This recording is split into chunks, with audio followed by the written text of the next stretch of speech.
impacto en los sobrecostos, a cargo de nuestro subgerente de técnica aduanera, Degner Campuzano. Bueno, las indicaciones para empezar el webinar, por favor, ahorita hemos silenciado a todos los participantes, pero al finalizar la presentación vamos a activar el micro de todos. Por favor, los que no deseen de repente realizar consultas, les vamos a pedir que al final cuando activemos el audio, simplemente silencien en la parte inferior de su pantalla, aparece el micro, el icono de la cámara y para levantar la mano. Entonces, al finalizar vamos a activar los micros, pero por favor les pedimos que los que no van a realizar alguna consulta, los desactiven para que no se filtren sonidos externos. ¿Sí? Bienvenido, Degner. Buenas tardes. Un gusto tenerlos nuevamente a todos por acá. Pamela, no sé si el audio está bien, ¿lo escuchas bien? Sí, yo te escucho perfecto. Perfecto. Por favor, confirmen los participantes por el chat de repente. Sí, para ver que todos estamos conectados. Hoy vamos a hablar sobre un tema muy interesante, sobre el tema de la digitalización en la distribución física internacional y su impacto en los sobrecostos. Fíjense, no solamente lo queremos enfocar en el tema de lo que hoy estamos viviendo a nivel mundial del COVID-19, sino en general, cómo está la situación de la distribución física internacional acá en nuestro país a nivel de digitalización. Y vamos a llegar a terminar de hablar en la presentación sobre esta última milla que en el caso de los importadores se da acá en Perú. Y esto es lo que nos vamos a ocupar un poco. Primero, hay que entender qué es la transformación digital. Y aunque por el nombre pensemos que la transformación digital está basado solamente en elementos tecnológicos, esto en realidad no es tanto así. La tecnología es un buen soporte, de hecho le da un buen tamiz a la transformación digital, pero la transformación digital va más allá de la opción de tecnologías, sino va a un tema de definición de estrategias en las empresas, de definición de objetivos, de un cambio, como diríamos, de chip de los colaboradores de nuestras empresas y mirar un poco fuera de la caja a través de metodologías que se pueden aplicar para hacer, digamos, una labor más eficiente, tener un producto más eficiente en el mercado. Y eso también es importante definir qué es la distribución física internacional, que es donde deberíamos aplicar los temas de digitalización. Entonces, cuando nosotros hablamos específicamente de la distribución física internacional, estamos hablando de un pedazo de la torta llamado logística. La logística es una torta muy grande que abarca desde la producción, el abastecimiento, hasta poder entregar el producto al consumidor final. Sin embargo, la distribución física internacional tiene que ver con una serie de operaciones que se deben realizar para que una carga, un bien, pueda ser trasladado desde una zona de producción hasta el local del importador en el país destino. Entonces, una característica de la distribución física internacional es el transporte internacional. Tiene que ver mucho porque a diferencia de una logística local, donde nosotros hacemos una movilización de bienes, pero localmente, acá hacemos una movilización de bienes, pero que va a traspasar la frontera, ¿no? Lo que se llama hoy el cross-border. Y si nosotros esto lo queremos llevar a un gran flujo para poder entender lo que abarca, conseguí un gráfico, no es nuestro este gráfico, pero sí me pareció interesante porque muestra claramente todos los procesos que se tienen que seguir para la distribución física internacional.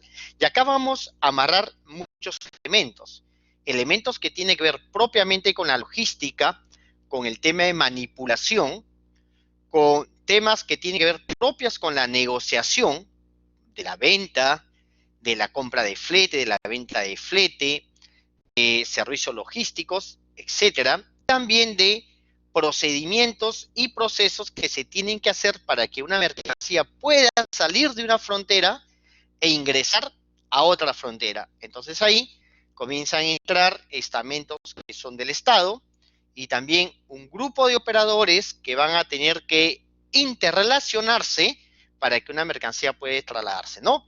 ¿Qué operadores tenemos? Pues tenemos los operadores de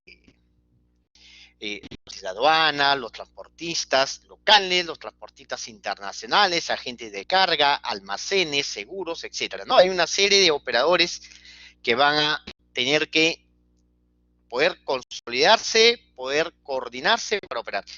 Y entonces acá es donde comienzan a surgir los problemas, ¿no? La distribución física internacional durante todos estos tiempos ha seguido la tendencia de la tercerización, es decir, las empresas se dedican a comprar, vender y delegan en empresas especializadas, llamados los operadores logísticos, ¿no? Para que puedan poder manipular su carga. Y entonces el tema es si estos operadores logísticos intervienen en toda la cadena de la distribución física internacional, hoy están en sintonía con los cambios que exige la generación que se vive hoy de los negocios. Y esta nueva generación que se vive hoy de los negocios tiene que ver con la digitalización. Entonces habíamos hablado que la digitalización tiene que ver mucho con un tema de estrategia, de establecer objetivos, de establecer metodologías y eso soportarse en temas tecnológicos.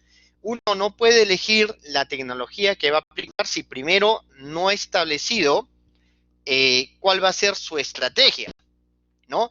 Y cuando hablamos de logística, hay dos estrategias entre muchas que son las más conocidas y que tiene que ver si es que uno quiere tener un almacén en la cual el inventario pase muy rápido o uno en la que el inventario está estancado, ¿no? Uno es el ya muy conocido justo a tiempo y que tiene que ver con la velocidad que pasan las existencias, poco almacenaje, poca estadía en los almacenajes, muy rápido el tema de la distribución.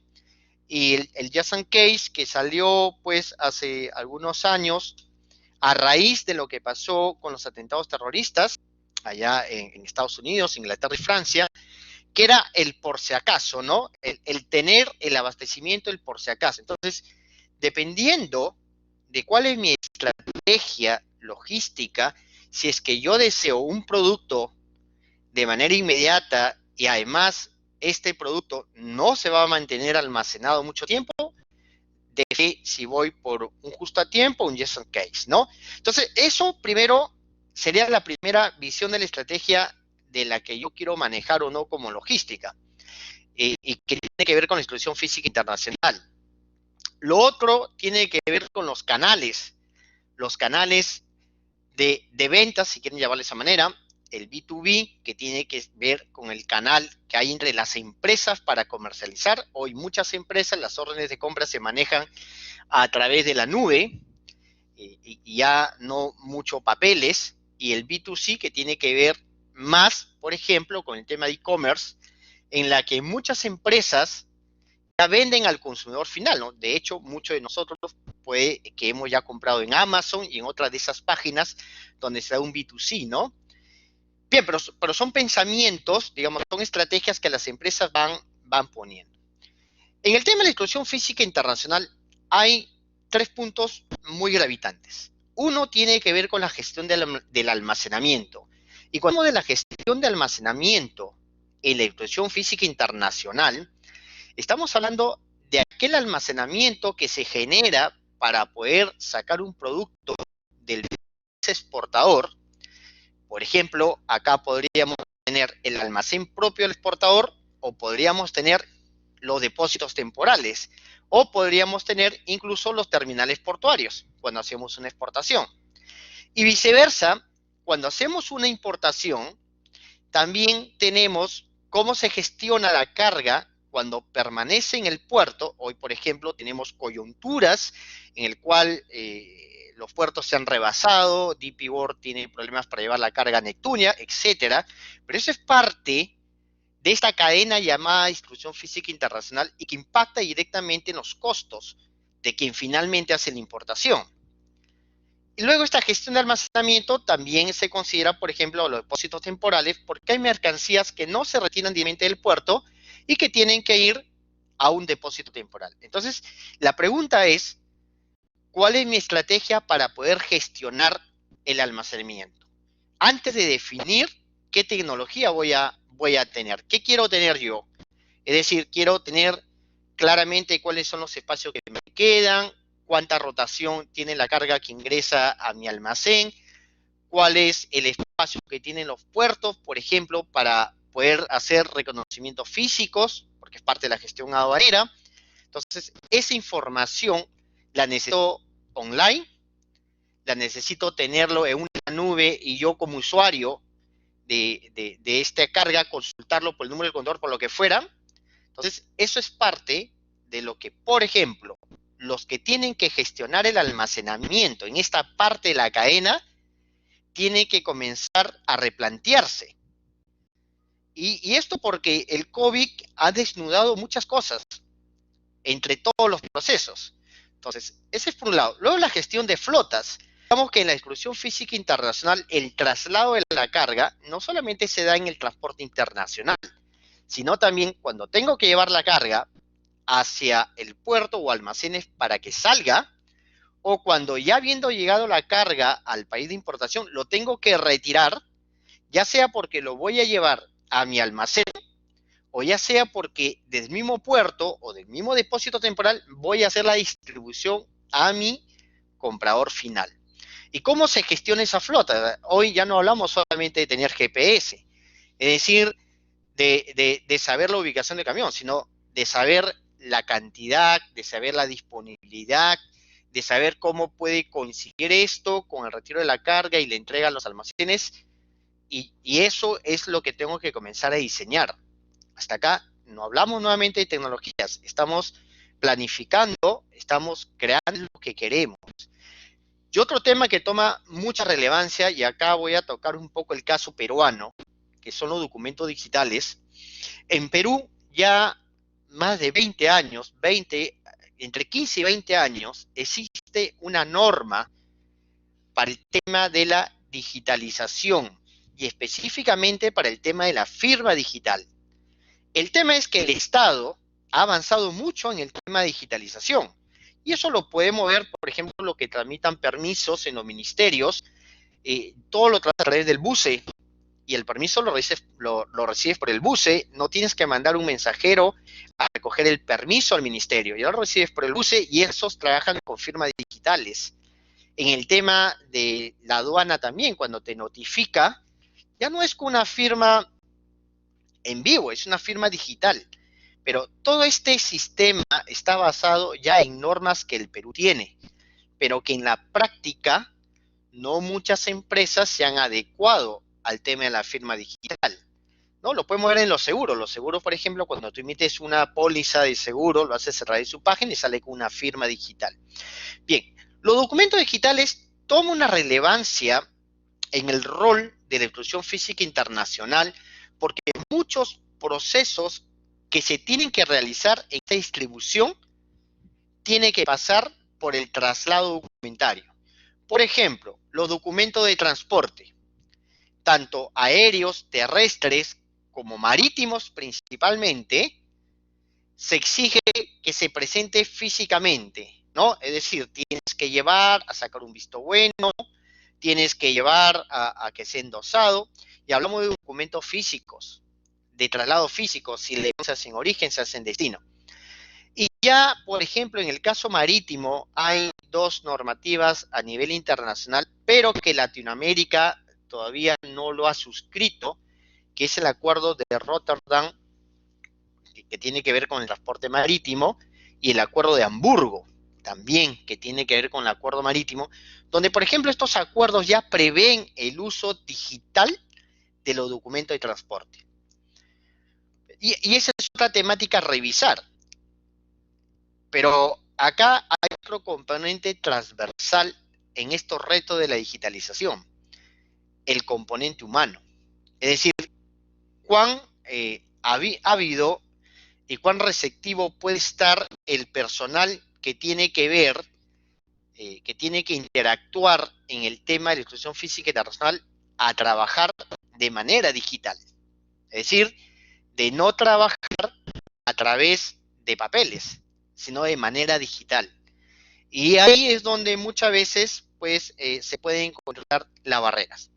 Pero esto es a nivel de conceptos, de retos que tenemos que plantearnos. Y el otro tiene que ver con las tecnologías ya existentes. Es decir, qué herramientas tecnológicas ya existen en el mercado. Seguramente ustedes ya lo conocen. Y el uso de estas herramientas o no van a depender mucho, nuevamente, de la estrategia que yo me defina. Por ejemplo, tenemos la digitalización de documentos. ¿Cómo debe ser esta digitalización de documentos? Hay digitalizaciones que se dan a través del escaneo y hay otras digitalizaciones que son más profesionales, que es con tratamiento documentario y lo demás, ¿no? Pero eso lo debemos definir.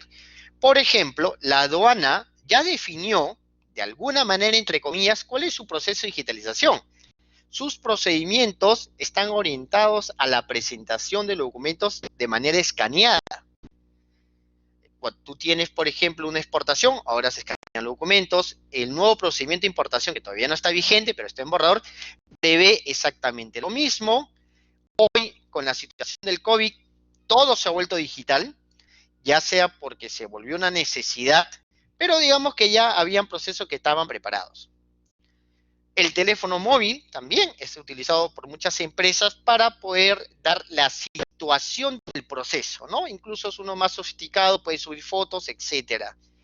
La firma digital, nuevamente con esto, hay legislación sobre este punto en el Perú. Hay que cambiar algunas normas como la ley de título a valores seguramente, pero tenemos un marco normativo y debería ser algo a lo que debe tenderse, ¿no? Los códigos barra están siendo muy usados en otros países también para dar ubicación de la carga. Los chips electrónicos, por ejemplo, esto se ve mucho en lo que son los precintos electrónicos, que ya no sirven solamente como un tema de seguridad, sino como un tema de referencia y ubicación de las mercancías, que integrado a sistemas como el CMR permiten una trazabilidad de la mercancía. Los GPS y los RFID, ¿no? Los RFID, que ya son sistemas que utilizan muchas plantas y utilizan también algunos almacenes para la ubicación de la carga. Entonces, tecnologías tenemos. El tema es cuál de estas tecnologías la quiero aplicar y cómo la voy a aplicar. Eso es interesante poderlo revisar. Y quiero detenerme a hablar en este momento sobre la última milla que será la distribución física internacional, pero en el caso de Perú. Seguramente hoy que estamos viviendo el tema del COVID, se ha agudizado más el proceso de poder disponer de mi carga. Es decir, ya hiciste el trámite aduanero, ya obtuviste ese levante, pero no puedes disponer de tu carga. Y lo que sucede es que para disponer de la carga en esta última milla, existen 5 procesos principales que seguir. Uno es el famoso visto bueno en el caso marítimo. Tú puedes tener el levante de la carga, pero si no tienes el visto bueno, entonces no vas a poder retirar tu carga del depósito temporal o del puerto. El principal problema con los vistos buenos es que no es una labor que esté digitalizada, sino por el contrario, es una labor que es muy manual, donde la gente de la aduana o el importador tiene que ir a unas oficinas de los agentes marítimos para que le pongan un sello a su documento de transporte y entonces tu carga pueda estar liberada. Y como esto es muy manual, porque hay que hacer una movilización física, pues muchos de estos agentes marítimos han desbordado, ¿no? Y eso seguramente ustedes los han podido ver en diferentes noticias. Claro, no todos trabajan manualmente. Hay empresas de estos agentes marítimos que ya les voy a mostrar que en la actualidad ya trabajan de manera virtual. Y eso es importante y debemos tender a ese punto. El otro es el transporte local. Es decir, cuando queremos retirar las cargas de los puertos, probablemente los puertos ya han establecido metodologías. DP World tiene una metodología muy digital, el tema de citas, el trámite a través de su página, envío de documentos escaneados, etcétera. Pero hacia afuera, el tema se complica por falta de infraestructura, ¿no?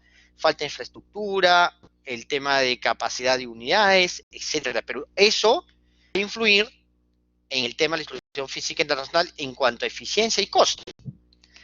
Luego tenemos la gestión en los almacenes aduaneros.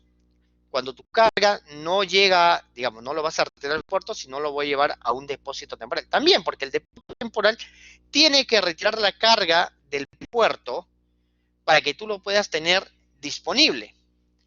Y si no lo puedes retirar del puerto por N razones que puedan pasar, tú no tienes una predictibilidad. Y acá hay un problema, no hay visión. Es decir, no existen programas integrados, y es a lo que la aduana está apuntando. No existen programas integrados para que el usuario pueda ver online, por ejemplo, si su contenedor fue retirado o no del puerto, si su contenedor llegó o no llegó al depósito temporal, y si su carga salió o no del depósito temporal. Son elementos que los operadores tienen que comenzar a mirar para poder dar una trazabilidad. Pero yo les adelanto que la aduana, en su modificación que hizo en el año 2018 y su reglamento en el ya prevé esta situación en los operadores, pero todavía va a estar al 2021. Así que vamos por partes, pero ya hay alguien que lo está mirando. Pero debería partir más de los sectores de la empresa privada. Y bueno, como ya había dicho, la salida de la carga de los puertos. Acá a veces el tema se complica por la congestión, por las vías, principalmente en Callao, para poder retirar. Y obviamente que esto tiene un impacto en lo que es su distribución física internacional. ¿Qué debemos hacer? ¿O qué acciones se pueden tomar? Es decir, ¿a dónde podemos apuntar? Yo creo que una primera reflexión que podemos tener en este caso es que los operadores tiendan a realizarse. Que nosotros mismos, importadores, exportadores y agentes de aduanas y todos los operadores que intervienen, deben exigir al resto de operadores procesos digitalizados, ¿no? Es decir, tienen que digitalizarse porque es la única manera que situaciones como la que hoy vivimos nos agarren más o menos con mayor estrategia para poder actuar. Hoy no está pasando esto y no está pasando, digamos, en el sector privado más que en el sector de aduana. La aduana tiene demora, sí, en el tema del reconocimiento físico, pero en general, si es un canal verde, naranja, eso está fluyendo porque todo está yendo digitalmente. Pero te trabas cuando tienes que renovar un memo, te trabas cuando tienes que pagar un visto bueno, te trabas cuando tienes que recoger un documento de transporte, y eso obviamente tiene impactos finalmente en toda la cadena. Entonces la digitalización de documentos tiene que ser una prioridad. O sea, lo que estamos viviendo hoy nos ha dado como ejemplo que esto tiene que ser una prioridad. No es postergable. No se puede postergar porque es a donde vamos a tener que ir. Y lo que no pudo hacer, digamos, las normas y lo que no ha podido ser las metodologías, lo ha hecho el COVID, ¿no? Nos ha obligado a todos a adaptarnos a formas de trabajo que ya existían, pero que no lo tomábamos por diferentes temas, ¿no? Y eso nos obliga a mirar la digitalización documentaria. Las firmas electrónicas también, como yo le digo, ya existe una legislación en Perú, y no es una legislación nueva, debe tener más o menos 15 años o 20 años de antigüedad que esa norma, y en Perú existe, pero faltan adecuar otras normas. Por ejemplo, nos falta adecuar lo que tiene que ver con la ley de título valores, ¿no? Los famosos endoses que se dan en los títulos valores, como es el documento de transporte Bill of Lading, para que esto de acá, digamos, puede fluir. Pero también tenemos alternativas al uso del Bill of Lading yo les comentaba que el Acuerdo de Hamburgo y el Acuerdo de Rotterdam ya prevé el uso de documentos de transporte digitales, ¿no? Uno de ellos es el Firewall Bill o llamado Express Release. Acá lo llaman Express Release en México también, pero digamos que su nombre general es el Firewall Bill. El Firewall Bill, a diferencia de un Bill of Lading, es un documento no negociable. ¿Ok? Es un documento no negociable, recomendado su uso cuando hay confianza entre comprador y vendedor, y más aún cuando son empresas vinculadas, porque ya es un documento que viene liberado. Por lo tanto, es un documento virtual que puede ser enviado por correo electrónico y que se puede usar. Es una alternativa, es un adicional que pueden revisar ustedes para poder usar, ¿no? Y también en el caso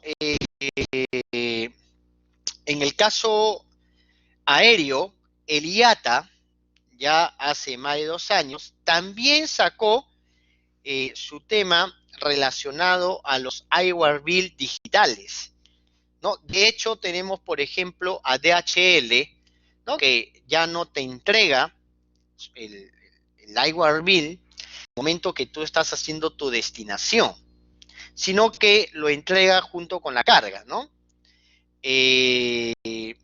Pero hay aerolíneas que ya emiten Airware Bill digitales y eso debería ser un poquito el camino a dónde ir. El tercer punto es establecer procesos ágiles. Y cuando ya hablamos de procesos ágiles, ya hablamos de metodologías, ¿no? Por ejemplo, ¿cómo puedo yo integrar mi distribución física internacional con mi distribución local? Porque eso es muy importante. Tenemos empresas que, por ejemplo, tienen grandes centros de distribuciones, tienen infraestructura, y tenemos, por otro lado, empresas que no necesariamente tienen almacén, sino que emplea o utiliza centros de distribución o incluso a los depósitos temporales. Y ahí hay que pensar en canales, en formas del manejo de mi logística, como por ejemplo el tema de el tema omnicanal, ¿no? Aunque el tema omnicanal se utiliza mucho en el tema de e-commerce, puede ser utilizado en el proceso logístico, porque si nosotros analizamos qué tiene que ver el concepto unicanal, significa el canal de todo. Y muchas veces en tu proceso logístico, la información de los operadores son dados por diferentes medios, correo electrónico, celular, email, etcétera, diferentes métodos de cómo tener información, pero que muchas veces no está unido. Es decir, que la información no se cruza y no está recopilada en una sola fuente. Entonces, eso, por ejemplo, es un problema, ¿no? Y debería tratarse que la información, independientemente el medio cómo se traslade o se dé, deba estar unificada. Otro tema que se puede ver en el caso de la local, y hablo de la distribución física internacional unido a la distribución local, y esto depende mucho de qué tipo de empresa sea, pues es el uso de estos depósitos temporales, de los depósitos autorizados que tienen espacio, que son utilizados como depósitos simples, que pudieran ser adaptados también a un manejo de la carga, ¿no? Es decir, desde estos lugares poder realizar directamente las distribuciones. Pero eso depende mucho del análisis de cada empresa, de cada sector, porque nada es igual. Como digo, hay empresas que tienen grandes centros de distribuciones y no tienen un problema con el espacio, pero hay empresas que no necesariamente tienen almacenes y entonces pueden mirar estas alternativas que hoy tenemos, principalmente los depósitos temporales y los depósitos autorizados. Finalmente, ha habido avance en el sector que tiene que ver con los almacenes, tanto marítimos y aéreos, y agentes marítimos, sí. Principalmente en esta última etapa, los almacenes marítimos muchos de ellos, como DP World, Unimar, Imupesa, Ransa, Contrans, Neptunia, pues Contrans se han adecuado mucho al proceso virtual. Es decir, tramitar tus retiros sin necesariamente estar presentes, ¿no? Todavía hay almacenes que no se adecúan al tema digital, pero creo que sería oportuno ver esta oportunidad de hacerlo. En el caso de los almacenes aéreos, sí todo está siendo presencial, excepto DHL, ¿no? DHL todo está siendo de manera digital, pero el resto de almacenes aéreos sigue siendo de manera presencial, y ahí hay que cambiar un poco el chip. En el caso de los agentes marítimos, sí el tema es bastante complicado. Acá mención aparte Tramarsa, que sí está haciendo todo el tema digital. Entonces, como ven, nuestra carga que viene como importación, pues pasa procesos que todavía no son digitales y que requiere de la acción física de las personas, y del traslado de documentos, ¿no? Entonces, ahí hay que tener bastante prudencia, hay que tener paciencia también. Hoy se vienen generando muchos sobrecostos. Hay empresas que están desesperadas con sus cargas, que están en los almacenes y en los puertos, pero el tema va a cambiar si es que no se da una mirada integral al proceso, a este proceso de la exclusión física internacional, principalmente de esta última milla, a nivel de todos los operadores que participan, ¿no? Esto es importante porque si las empresas, cada uno comienza a jalar por su lado, entonces no va a haber un consenso de cómo debería ser este proceso digital. Y acá van a tener que entrar muy fuerte el tema de gremios, el tema de las cámaras, ¿no? La Cámara de Comercio de Lima, los gremios de los agentes de aduana, para poder, y los gremios que agrupan a los almacenes, que agrupan a los agentes marítimos, como es el ASPOR, para que puedan unificarse y diseñar un diseño que vuelva digital este proceso. Hace 2 días lo entrevistaron al presidente de los agentes de aduana del Perú, ¿no? Donde él justamente planteaba esta problemática. Y lo cierto es que acá, en este punto, de los vistos buenos, de las renovaciones de memos, de los recojos de debeles, etcétera, se está dando mucha congestión. Mucha congestión. Si antes tu visto bueno lo sacabas en 24 o 48 horas, hoy eso está tardando más. Como le digo, solamente hay un agente marítimo que se ha hecho su proceso virtual, que es Tramarsa. El resto está en ese camino, pero todavía no lo tenemos. Entonces, esta es nuestra realidad que tenemos de la exclusión física internacional en Perú. Como ven, estamos muy incipientes si nos comparamos como países con Chile, que ellos ya tienen un acuerdo para poder utilizar digitalmente el documento de transporte marítimo, por ejemplo, que nos resta finalmente competitividad, ¿no? Porque acá hay que mirar de manera individual la competitividad de la empresa, pero también la competitividad país, y nos estamos trabando mucho en temas burocráticos. Bien, ahora sí quedamos abiertos a las preguntas, Pamela.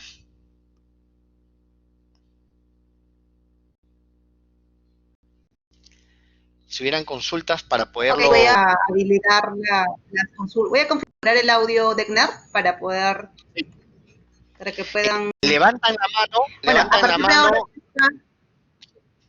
sí, para organizarnos, por favor, levanten la mano el que quiere hacer alguna consulta o pregunta y habla. Y a los demás participantes les agradeceré que puedan desactivar el audio en caso no deseen hacer ninguna consulta, por favor. Gracias. Ya, muy bien. Entonces, Fernando, querías hacer una pregunta, había una mano levantada. Te escuchamos. No, era un aporte, Degner. La ley esta Ok. de las firmas ha sido dada el año 2001. ¿no? En Así el, es. el entonces presidente 20 Fujimori. años, exactamente, entonces. Exactamente, el 27, 26, 9. Hace 20 años venimos nadando, digamos, sobre aguas turbias todavía. Gracias, Fernando. Ciertamente, o sea, como le digo, legislación existe. Hay otras cosas que adecuar, pero digamos que el marco, el gran árbol ya se encuentra, ¿no? Bien, por ahí Así es. también vi un comentario, gracias Fernando, vi un comentario que hablaba que el bus del MTC no está laborando. Ciertamente con el tema del COVID, en realidad el BUCE no es que ha dejado de funcionar porque se pueden hacer las solicitudes, sino que son los ministerios quienes ejecutan, digamos, para sacar las subtracciones y subirla al BUCE donde se han entrampado, ¿no? Y esperemos que lo hagan, lo puedan adecuar rápidamente. Pero como plataforma está, como plataforma está. No sé si hay otra consulta.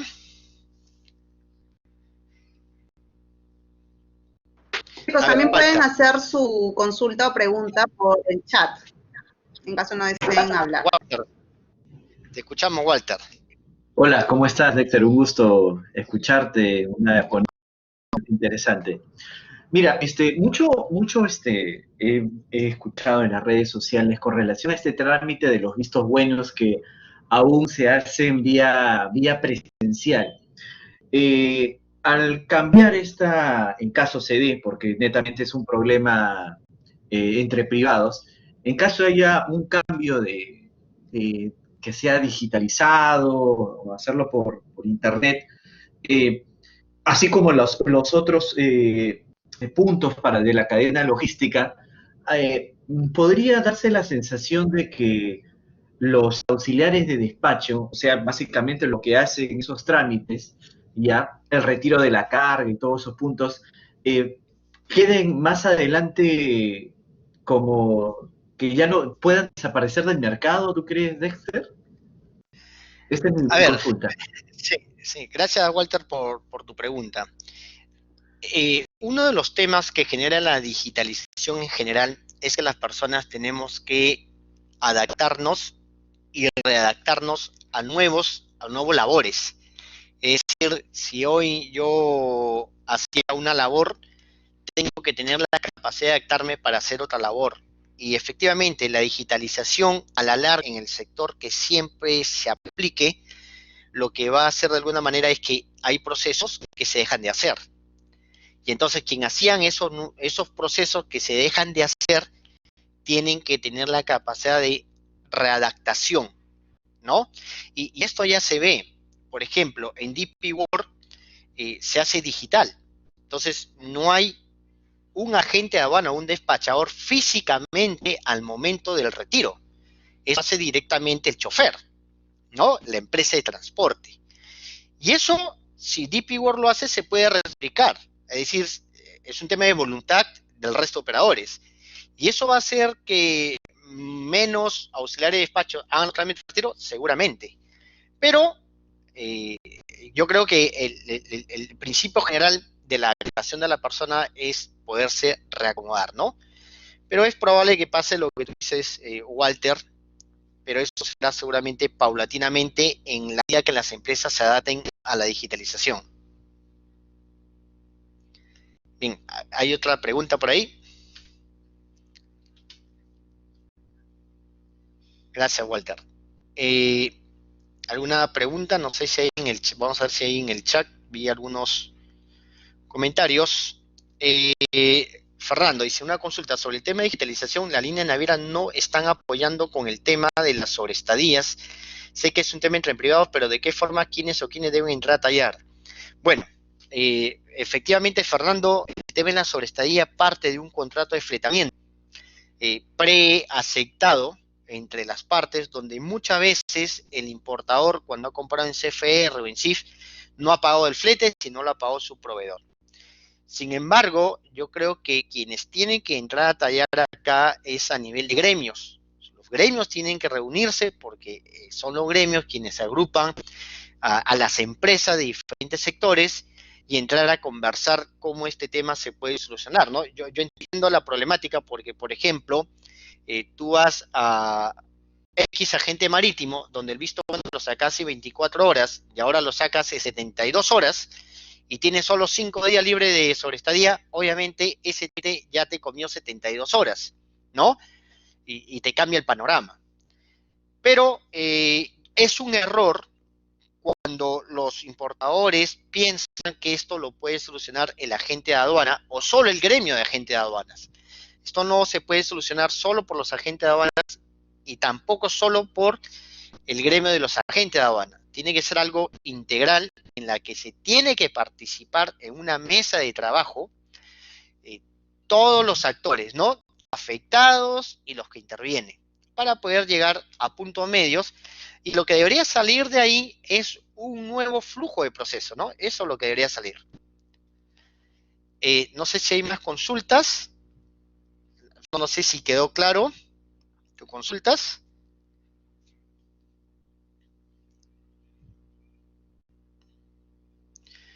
Claro. Ahí tenemos una cotación de Fernando que dice de $15.000 por Sí. 38 días. Así es. Lo que sucede ahí, Fernando, es que el Estado dijo que se puede comercializar lo que son los productos de primera necesidad, pero nunca quedó cerrado el tema del movimiento de carga, de comercialización, de traslado de carga, ¿no? Principalmente de los puertos hacia los almacenes para ser descargados y en exportación la carga en el almacén hasta el puerto para ser exportados. Pero el siguiente problema que se dio es que las empresas redujeron la cantidad de personal para elaborar, porque se tenía que trabajar con el personal mínimo necesario. Entonces, ¿cuál es el problema que se dio? Que si tu proceso no es digital y requiere tener personas físicamente y tú lo has reducido por esta situación en la que vivimos, la capacidad de atención se reduce. Entonces, nuevamente lo que nos muestra esto es que no hemos estado preparados y no estamos preparados en el tema de digitalización que se ha dejado de lado, ¿no? Es un tema muy crítico y se entiende lo que tú manifiestas, Fernando, porque digamos que muchos los están viviendo, pero acá el tema no se va a solucionar con normas realmente, sino tiene que haber acuerdos. Walter. ¿Qué tal? Mira, efectivamente, ¿no? Y aquí hay una cosa, ¿no? Si bien es cierto, la empresa USA, como otras que son operadores económicos autorizados, creo que ya con este tema del COVID-19 tendría que haber alguna variable adicional con relación al tema de una seguridad sanitaria, ¿no? Para poder hacer un trabajo, digamos, mucho más eficiente e implementar más el tema de la digitalización. AUSA como operador logístico ha tanteado, ha planeado algo al respecto. Sí, de hecho, nosotros ya veníamos haciendo pruebas de digitalización desde el año pasado y si bien nos agarró de sorpresa el COVID como a todos, nos adecuamos al tema de digitalización y trabajo remoto en casa porque ya teníamos un camino, ¿no? O sea, ya había algo trabajado y estamos trabajando gran parte de nosotros de manera home office, pero por ejemplo, para que tengan una referencia, ¿no? El área de producción en una agencia de aduana es quien hace las declaraciones de aduanas, que ingresa la información, revisa la documentación, etcétera, para ser transmitido a la aduana. Y AUSA tiene su área de producción 100% home office. Es decir, que nos hemos podido, esta área de producción ha podido seguir trabajando con normalidad, ¿no? Al inicio con algunos traspiés de adaptación, pero digamos que ahorita estamos avanzando bastante bien, ¿no? Bien, no sé si hay más consultas. ¿Puedan plantear? Bueno, Rosario, sí. ¿Ya? Fernando. Degner, lo que yo veo post pandemia, ¿no? Aquí, lamentablemente, las pequeñas empresas, las agencias de aduana que solamente eran locales, al fin de cuentas van a terminar, no sé si desapareciendo o quizás uniéndose a otras, haciendo asociaciones de 2 o 3 agentes de aduana, corporaciones o qué sé yo. Las grandes empresas como como el que tú representas, a USA, si bien cierto es un tema de supervivencia, yo bien siento que han tomado, digamos, el tema de la digitalización rapidísimo por un tema netamente de atención al cliente, servicio al cliente. O sea, ustedes van a terminar, digamos, mucho mejor parados que las pequeñas empresas o las pequeñas agencias aduanas que solamente tienen un rubro o una unidad básica de negocio que solamente es agencia aduana, pero no es transporte local, pero no es agente de carga, pero no es operador logístico, pero no es terminal de almacenamiento. Entonces, la supervivencia también post pandemia va a terminar mucho desapareciendo algunos y a otros poniendo en un mejor valor que los demás, ¿no? Sí, de hecho, este tema del COVID, como tú mismo lo dices, es un tema de supervivencia. En realidad, en las mismas empresas grandes es un tema de supervivencia por los costos fijos que mantienen. Y yo creo que finalmente hay una enseñanza en todo esto, ¿no? Una enseñanza en que tenemos que aprender a convivir y a adelantarnos a los temas tecnológicos, un tema de digitalización que no es nueva en el mundo, ya tiene muchos años, pero muchas empresas nunca tomaron la decisión de avanzar, ¿no? Y digamos que en las pequeñas empresas, que algunas se van a ver afectadas, su subsistencia va a depender mucho de cómo se adapte, ¿no? Su adaptabilidad. Y eso se tendrá que ver incluso no en el post-COVID, ¿no? Ahorita mismo, cómo es que se están adaptando estas pequeñas agencias aduanas, porque ellos igual tienen que hacer trámites, tienen que ir a sacar vistos buenos y una serie de cosas. Entonces, sí, yo creo que es un gran reto en esto y probablemente las alianzas entre pequeñas agencias sea también una alternativa que se pueda dar. Bien, no sé si hay más preguntas por ahí. Que te haga Rosario, sí, una pregunta. Buenas tardes. En la situación actual es recomendable enumerar las operaciones como SAD puerto o SAD depósito temporal debido a la congestión que presenta el puerto. Bien, buena pregunta, Rosario. Lo primero que tenemos que entender es que el puerto va a ser igual la puerta de entrada, sea que lo lleves al depósito temporal o lo dejes en el puerto, pero no va a dejar de ser la puerta de entrada. Entonces viene a ser la puerta angosta. ¿Es recomendable sacarlo del puerto? Es recomendable en la medida que tú como importador tengas dónde llevar la carga. Es decir, yo hablaba al inicio de la charla que hay muchas empresas que tienen grandes centros de distribuciones, es decir, no tienen problema de espacio, y hay otras empresas que no tienen almacenes. Por lo tanto, si yo traigo 2 contenedores y digo lo voy a sacar del puerto, no me sirve de nada sacarlo del puerto si uno, no lo puedo comercializar porque probablemente puede que no sea un producto esencial, y 2, porque no tengo dónde dejarlo. Entonces, si yo me encuentro en esa situación que no puedo comercializar y no puedo dejarlo, mi alternativa no es sacarlo del puerto, sino que yo necesito donde esos contenedores puedan estar guarnecidos, puedan estar almacenados, y entonces lo que a mí me conviene es negociar con el depósito temporal.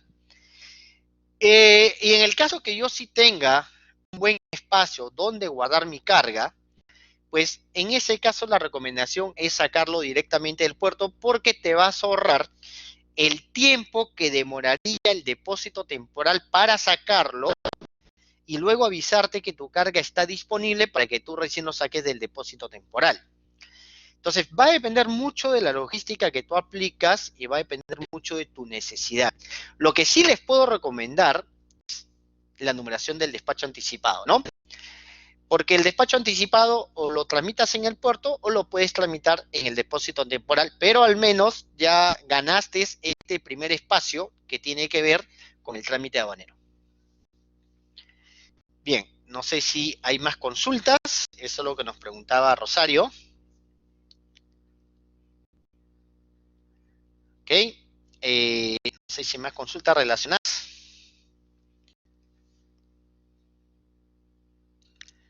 Luego esta presentación lo vamos a subir en nuestro LinkedIn y ahí van a poderlo escuchar nuevamente y con las preguntas que se han planteado acá. Bien, Pablo. A ver, Pablo, te escuchamos. Pablo, pues, ahí está. escuchamos, Pablo. Creo que tiene un problema de audio. Pablo, si no puedes hablar, de repente escríbelo por el chat y lo respondemos. Bien, Pablo, te escuchamos.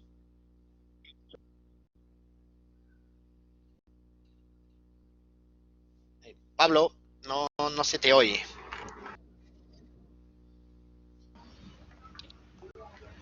Muy interesante su apreciación. Quería consultar respecto a los plazos del visto bueno y si algún detalle respecto hacia ese procedimiento. Ya. A ver, en primer lugar, los vistos buenos son requerimientos que vienen en el contrato del fletamiento. Es decir, no es algo, por ejemplo, que pida la aduana o que lo exija la aduana, sino que el visto bueno es la acción administrativa por el cual quien representa a la línea, en este caso los agentes marítimos, dan liberada tu carga, ¿no? Lo dan liberada para que el almacén te lo entregue. Y los procesos de cómo sacar los vistos buenos son variados. Es decir, dependiendo de cuántos actores han participado, agentes marítimos, agentes de carga, vas a tener que tramitar vistos buenos en diferentes oficinas, ¿no? Por ejemplo, si tú has traído una carga que has contratado el flete directo con la línea, vas a sacar solamente un visto bueno. Pero si, por ejemplo, lo has traído con un agente de carga, tienes que sacar visto bueno en el agente de carga y luego visto bueno en el agente marítimo. Y los procesos son variados. Es decir, cada agente de carga, cada agente marítimo tiene sus procesos. Y eso es lo engorroso. Por eso lo importante es que se pueda establecer algo único, ¿no? En otros países, por ejemplo, los vistos buenos no existen. Acá sí existen y en algunos casos es un sello que te ponen en el documento, en otro caso lo tramitas virtualmente y es una impresión. Pero básicamente la cuestión del visto bueno es por el cual el representante de la línea dice que tú no tienes deuda, que todo está pagado y que tu carga está liberada. Y no te puedo definir un proceso único porque cada uno tiene su variabilidad, ¿no? Pero en grandes rasgos es que alguien físicamente vaya con el vele que tiene el endose del importador, el endose en procuración, vaya físicamente a las oficinas que determina el agente marítimo en el horario que determine para que te pongan el sello en el original y en las copias que llevas que van a servir para entregar, digamos, a muchos operadores de la cadena.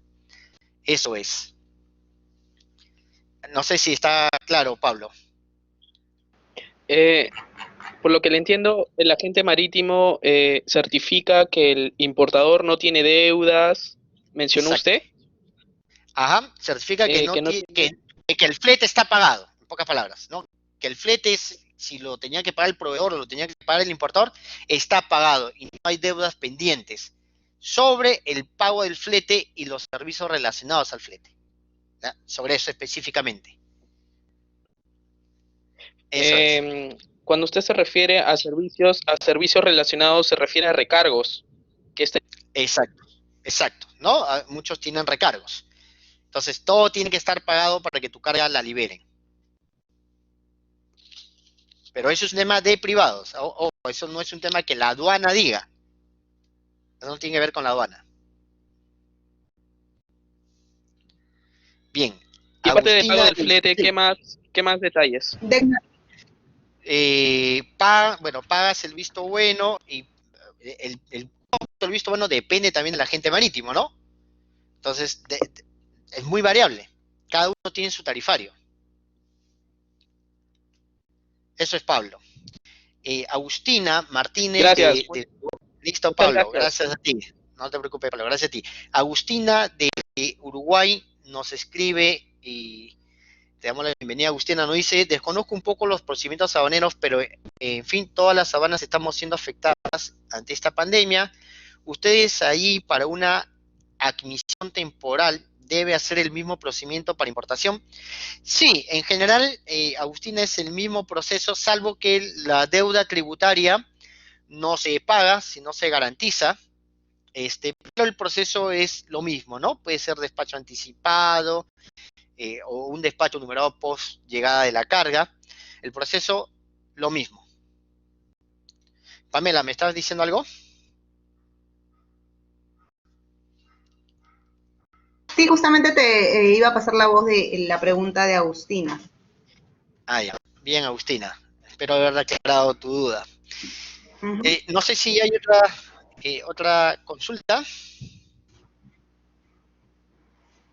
Todavía nos queda unos minutitos antes que termine la presentación.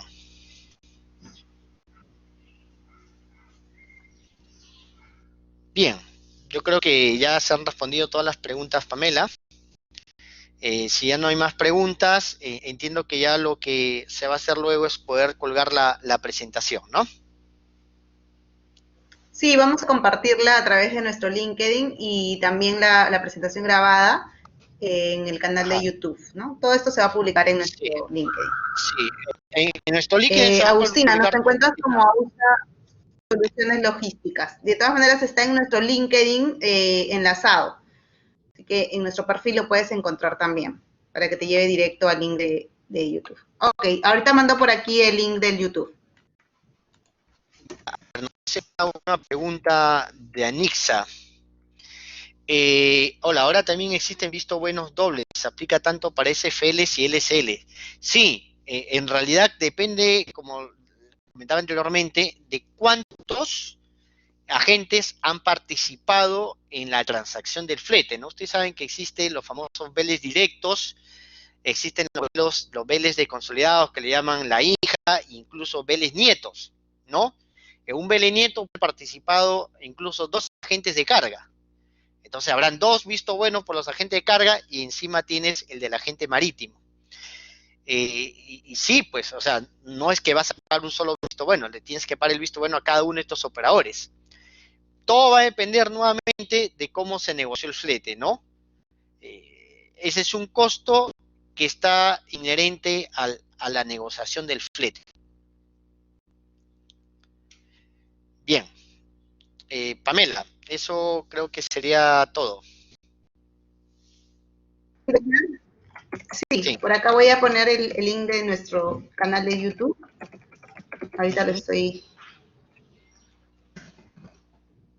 compartiendo. Y también voy a compartir nuestro LinkedIn. De todas maneras, bueno, quería agradecer a todos los participantes y estén atentos a nuestro LinkedIn que vamos a publicar ya seguro nuestro tercer webinar. Gracias, Degna. Listo. Muchas gracias.